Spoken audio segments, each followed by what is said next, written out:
आता बघूया आता टॉप 9 राजकीय बातम्या। मुख्यमंत्र्यांच्या पत्नीबाबत आक्षेपार्ह वक्तव्य करणं चुकीचं आहे। एखाद्या महिलेविषयी आक्षेपार्ह वक्तव्याचं समर्थन करता येणार नाही। आक्षेपार्ह वक्तव्याचा निषेध करतो संजय राऊत यांची प्रतिक्रिया। राष्ट्रपतींनी आयोजित केलेल्या रिसेप्शनमध्ये विरोधी पक्षनेते राहुल गांधींनी ईशान्येकडील गमछा न घातल्यानं वाद, तर यावेळेस राष्ट्रपतींनी सांगितल्यानंतरही राहुल गांधी यांनी गमछा घातला नसल्याचा भाजपचा आरोप, तर बिनशर्त माफी मागण्याची भाजपची मागणी।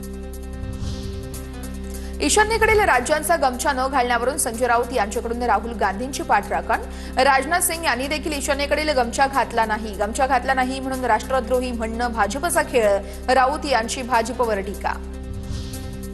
चंद्रपूर महापालिकेमध्ये सत्ता स्थापनेसाठी भाजपच्या हालचाली, फडणवीसांची बंटी बांगडिया आणि किशोर जोरगेवार यांच्यासोबत महत्त्वाची चर्चा। मुनगंटीवारांसोबत चर्चा करण्याचे मुख्यमंत्र्यांचे बांगडिया आणि जोरगेवार यांना निर्देश, तर मुनगंटीवारांसोबत चर्चा करूनच अंतिम निर्णय होणार, सूत्रांची माहिती। चंद्रपुरातील काँग्रेसचा एक गट आमच्याशी संवाद साधतोय। भाजप नेते सुधीर मुनगंटीवार यांचं वक्तव्य, तर पक्षानं जबाबदारी दिली नाही, कार्यकर्ता म्हणून काम करतोय, मुनगंटीवार यांची प्रतिक्रिया। काँग्रेसचा एक गट मुनगंटीवारांच्या संपर्कात असं काही नाहीये, तर चंद्रपूरमध्ये काँग्रेस सत्ता स्थापन करणार, वडेट्टीवार यांना विश्वास, तर धानोरकरांसोबत वैयक्तिक दुश्मनी नाहीये, वडेट्टीवारांचं स्पष्टीकरण। चंद्रपुरातील जनतेचा भाजपच्या बाजूने कौल आहे। चंद्रपूरमध्ये भाजपचा महापौर होऊ शकतो, सुधीर मुनगंटीवार यांच्या दाव्यानंतर चंद्रशेखर बावनकुळेंची प्रतिक्रिया। शरद पवार म्हणजे राष्ट्रद्रोह, संभाजी भिडेंची टीका, तर शरद पवार लोकांमधून तयार झालेले नेते, संभाजी भिडेंच्या टीकेला संगीता तिवारी यांचं प्रत्युत्तर।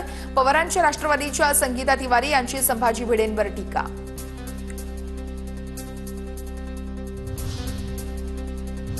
आणि आता पाहणार आहोत टॉप 9 मोठ्या बातम्या।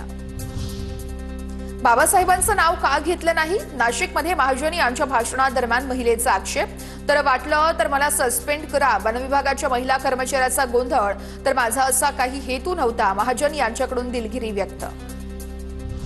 महाजनांनी काल आंबेडकरांचा अपमान केला, सर्वांच्या भावनांचा आदर राखला गेला पाहिजे, मंत्र्यांनी आता दिलगिरी व्यक्त केली म्हणून प्रकरण ताणून नये। नाशिकमधील गिरीश महाजन यांच्या वादावरती संजय राऊत यांची प्रतिक्रिया। गिरीश महाजनांच्या कृत्याचा निषेध करतो, वनरक्षक माधवी जाधव यांच्यासोबत फोनवरून चर्चा करून सगळ्या प्रकरणाची माहिती घेतली, महाजनांवरती गुन्हा नोंदवण्यास पोलिसांना भाग पाडणार, प्रकाश आंबेडकरांचं ट्विट। डॉक्टर बाबासाहेब आंबेडकर होते म्हणून आपण आहोत, गिरीश महाजनांची पोस्ट, तर आंबेडकरी विचार आमच्या कृतीतही, गिरीश महाजन यांच्याकडून स्पष्टीकरण। गिरीश महाजन यांना बाबासाहेब आंबेडकरांचं नाव घ्यायला लाज वाटते, ही सगळी संविधानाला विरोध करणारी मंडळी आहेत, विजय वडेट्टीवार यांचा महाजनांवर निशाणा। गिरीश महाजनांविरोधात आज पुण्यामध्ये आंदोलन, वंचित बहुजन आघाडी महाजनांविरोधात आंदोलन करणार।